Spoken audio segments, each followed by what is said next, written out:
পাক জাতিকে বোঝার তৌফিক দান করুন, আমিন বলেন। আজকে বাংলাদেশে পর্দা আছে, কথা বলেন, পর্দা আছে, পর্দা আছে, দরজা জানালা আর টেলিভিশনের বিশাল রূপালী পর্দা, ঠিক কিনা কোন? এই পর্দা আছে। বলেন তো দেখি, আপনার মার্কেটে পুরুষেরা বেশি যাবে না মেয়েরা বেশি যাবে? যায় কারা বেশি? মেয়েরা যায় না? আবার স্বামীকে ধমক দেয়, বলে যে আমি মার্কেটে যেতেছি, আমার যে সন্তানটা রেখে গেলাম, তুমি 2 বছরের সন্তান, তুমি ওকে দুধ খাওয়াবে কে? স্বামী খাওয়াবে নাকি? মার্কেটে চলে যাবে, বলছে আমার আসতে সন্ধ্যা হবে, এবার ডাক দিয়ে বলছে, কোনো কথা যখন বলে না, এবার বলছে এই লিটন। স্বামী এবার চিত হয়ে পড়ে গেছে, পরে বলছে আম্মা আসতেছি। ডাকটা যদি লোকে তার হুঁশ নাই, শুনতে পাচ্ছ না তোমাকে কি বলছি? হ্যাঁ শুনেছি।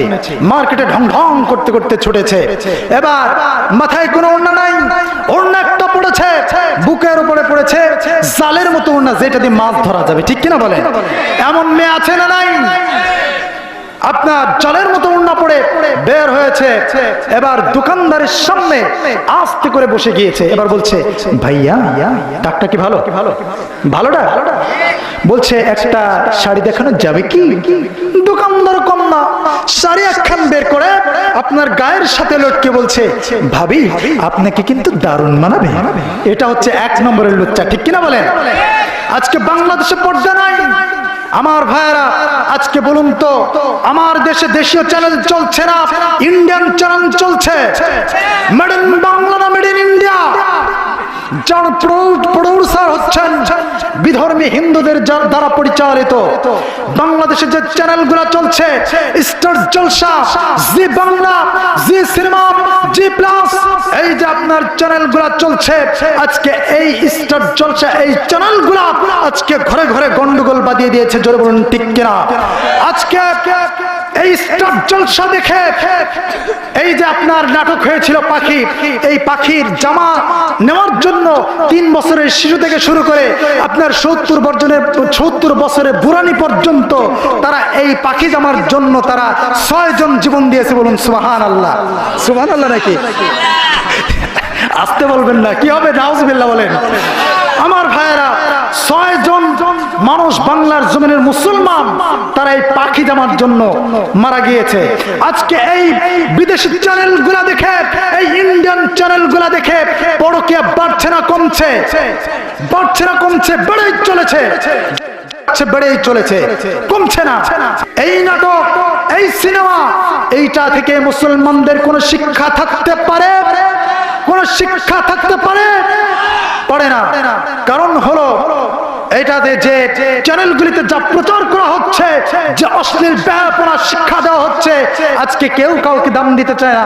স্বামীকে তো দামই দিতে চায় না। স্বামী কি মানুষ হলো নাকি? এটা কাউয়ার জাত, ঠিক কিনা? এমন মা বোনেরা আপনার এই এলাকা আছে নাকি? আছে, মানে ভরি ভরি। কথা বলেন ঠিক কিনা? প্রতিটা ঘরে ঘরে পড়ায় মা বোনেরা। স্বামী একটু কালো হয়েছে, যখন মাঝে মাঝে ঝরগা লাগে, তখন বলে তোর সাথে সংসার করে আমার জীবনটাই শেষ। আছে নাই? কিছু কিছু জায়গায় আছে, আমার এলাকা আছে, মাঝে মাঝে ঝরগা লাগলে এমনটা হয়, আমার এলাকায় আছে। তো এই যে মা বোনেরা এই ধরনের আচরণ করছেন, স্বামী একটু কালো হয়েছে, তো কি হয়েছে?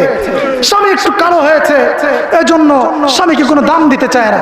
কিন্তু আগেকার দাদিরা দাদাদের কত রেসপেক্ট করতেন, কত সম্মান করতেন। আপনার ভাবিরা ভাইদের কত সম্মান করতেন, রেসপেক্ট করতেন। কিন্তু এখন ভাবিরা কি ভাইদের রেসপেক্ট করে, সম্মান করে? কারণ কি? কারণ একটাই, বাংলাদেশে চলছে আজকে এই সেই ইন্ডিয়ান চ্যানেল। আমার ভাইরা, ছোট্ট একটি কথা বলে আমি ইতি টানতে চাই। একজন সাহাবী, নাম হলো সাদ। এই সাদ তিনি আমার নবীজির সামনে দাঁড়িয়ে, মনটা খুব খারাপ। আমার নবীজি বলছেন, ও সাদ, তোমার মনটা খারাপ কেন? বলে, ইয়া রাসূলুল্লাহ, আমার মনটা খারাপ এজন্য যে আমি এত কালো যে মেয়েরা দেখলে আমাকে দৌড় মারে, এমন কালো করে আমার কপালে কোনো বিয়ে নাই। আমার নবীজি বলল, ও সাদ, তোমার বিয়ে হবে এই মদিনার সবচেয়ে সুন্দর মেয়ের সাথে। বলুন বিয়ে হয়ে যাবে, বলুন সুবহানাল্লাহ। আমার নবীজি যখন এই কথা বললেন, সাদ বললেন, ঠিক আছে, আমি দলিল চাই। ঠিক আছে, তোমাকে দলিল আমি দিচ্ছি। আমি এই চিঠিটা লিখে দিলাম, তুমি ইবনে ওহাবের বাড়িতে চলে যাও। বাড়িতে নিয়ে গিয়া আমার এই পত্রটা তার হাতে ধরিয়ে দাও। এবার সাদ চলে গেলেন বাড়িতে। ইবনে ওহাবের বাড়িতে গিয়া নবীজির হাতের লেখা চিঠি যখন দিয়া দিলেন, এবার নবীজির হাতের চিঠি এখানে দেখে ইবনে ওয়াবের মনটা কেঁদে উঠলো। এবার বলছে সাদ রে, বুঝতে পেরেছি তোমাকে আমার নবীজি পেগাম পাঠিয়েছে তোমার মাধ্যমে। সাদ রে, আমার নবীজির পত্রটাকে আমি রেসপেক্ট করলাম, সম্মান করলাম, তবে সাদ আমি তোমার বিয়েতে রাজি হয়ে গেলাম, কিন্তু আমার মেয়ে যদি রাজি না হয় তাহলে কিন্তু আমি রাজি নাই, আর আমার মেয়ে যদি রাজি হয়ে যায় তাহলে আমি রাজি আছি। এবার এই যে কথোপকথন সাদ এবং ইবনে ওয়াবের মধ্যে যখন কথোপকথন হলো, এবার সাদ যখন ঘরের ভেতরে ঢুকে গেল, ঘরের ভিতর গিয়ে দেখেন মেয়েটা আপনার হেলান দিয়ে দাঁড়িয়ে আছে দেওয়ালের সঙ্গে। এবার বলছে মা, তুমি তো সব শুনে ফেলেছ, আমরা কি কথোপকথন করেছিলাম, তুমি তো সব শুনেছ মা। আমার নবীজি এই সাদকে পাঠিয়েছেন পাত্র হিসেবে, কিন্তু এই সাদের যে চেহারা তার বিপরীত চেহারা হচ্ছে তোমার তো আকাশের চাঁদের মতো সুন্দর চেহারা, তুমি তো তার চেহারার সম্পূর্ণ বিপরীত। তুমি কি রাজি আছো নাকি মা? এবার চোখ থেকে পানি টপ টপ করে পড়ছে। এবার বলছে কোনো কথা যখন বলে না। ইবনে ওয়াব বলল, বুঝতে পেরেছি মা, তুমি রাজি নাই। এবার যখন বিদায় নিয়ে চলে আসবে, এই সময় এই মেয়েটা হাওমাও করে কাঁদতে লাগলেন। এবার বললেন, মারে বুঝতে পেরেছি, কান্দার কারণ কি আমি তো কোনো বুঝতে পারছি না, হেতুটা কি, কারণটা কি, তুমি আমাকে একটু বুঝিয়ে বলো।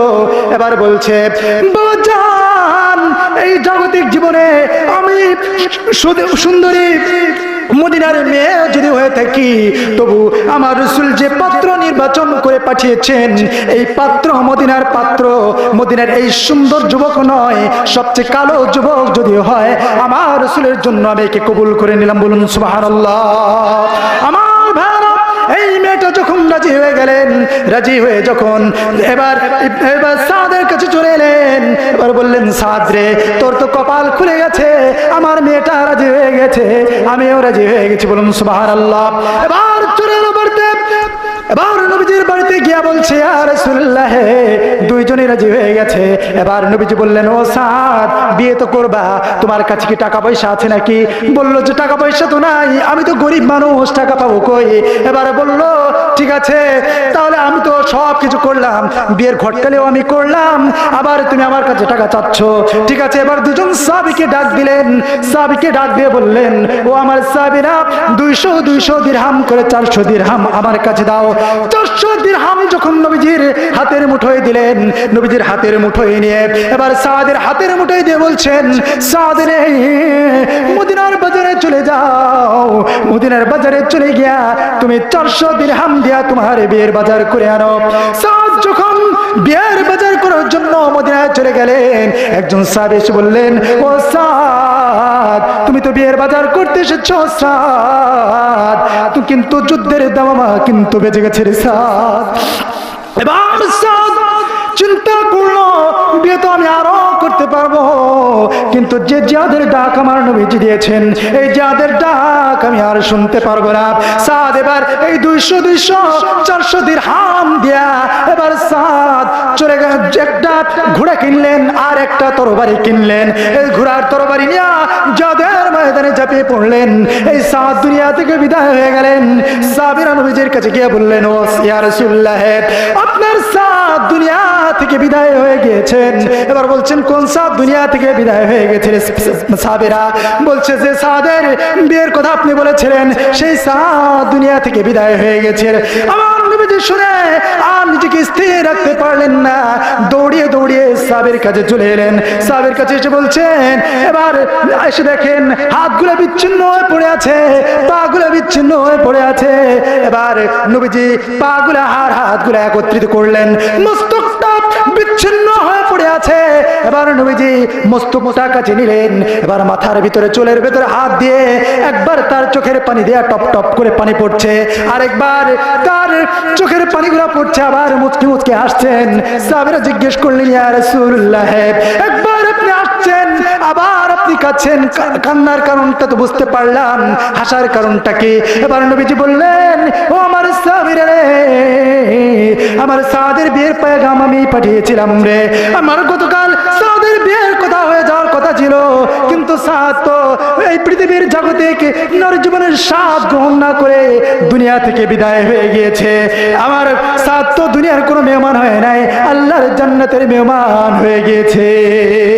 আমার ভাইরা, এবার নবীজি বলছেন আর মুচকি মুচকি হাসার কারণ হতেছে আমার নবুয়তের চোখ দিয়ে আমি দেখতে পেতেছি, আমি আমার নবুয়তের চোখ দিয়ে দেখতে পেতেছি জান্নাতের হুররা জান্নাতের মধ্যে আমার সাদকে নিয়ে টানাটানি করছে। বলুন সুবহানাল্লাহ। আস্তে বলবেন না, বলুন সুবহানাল্লাহ। আমার ভাইরা, নবীজি বললেন ঠিক আছে তোমরা জানাজার ব্যবস্থা করো। জানাজার ব্যবস্থা হয়ে গেল, জানাজার ব্যবস্থা হয়ে গেল, জানাজা শেষ হয়ে গেল। নবীজি বললেন আমার সাদ, যে সাদ ঘোড়া দিয়া যুদ্ধ করেছে, যে তলোয়ার দিয়া যুদ্ধ করেছে, সেই ঘোড়ার তলোয়ারটা আমার কাছে নিয়ে আসো। ঘোড়ার তলোয়ারটা যখন নিয়ে আসালো, এবার বললেন ওই মদিনার সুন্দরী মেয়েটা কই, ওই সুন্দরী মেয়েটাকে ডাক দাও। সুন্দরী মেয়েটা যখন চলে এলো, এবার বলল সাদ গতকালকে তোমার সাথে বিয়ের কথা ছিল, কিন্তু সাদ তো তোমার স্বামী হতে পারে নাই, সাদ তো আল্লাহর মেহমান হয়ে গিয়েছে। ও মদিনার সুন্দরী মেয়ে, আমার সাদের স্মৃতিটাকে ধরে রাখার জন্য আমি যে মরানোর জন্য যে আমি যে বিয়ের বাজার করার জন্য যে টাকা দিয়েছিলাম, এই টাকা দিয়ে এই ঘোড়ার তলোয়ার কিনেছিল।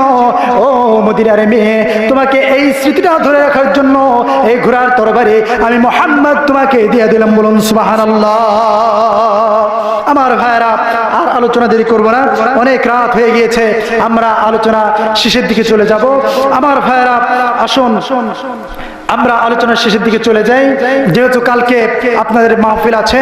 এজন্য আপনারা এখানে যারা এসেছেন, মা বোনেরা যারা এসেছেন, মা বোনদের জন্য এটাই বলতে চাই যে আপনারা স্বামী কালো হয়েছে তো কি হয়েছে, আজকে এই বোন সাদকে বিয়ে করে সে ধন্য হয়েছিল, এজন্য আপনার স্বামীকে রেসপেক্ট করবেন, সম্মান করবেন, 5 ওয়াক্ত নামাজ পড়বেন, স্বামীর খেদমত করবেন, রমজান মাসে রোজা রাখবেন, আর হচ্ছে আপনার পর্দার মধ্যে থাকবেন। উদ্ভ্রান্ত হয়ে জাহেলিয়াতের মতো উদ্ভ্রান্ত হয়ে চলাফেরা করবেন না।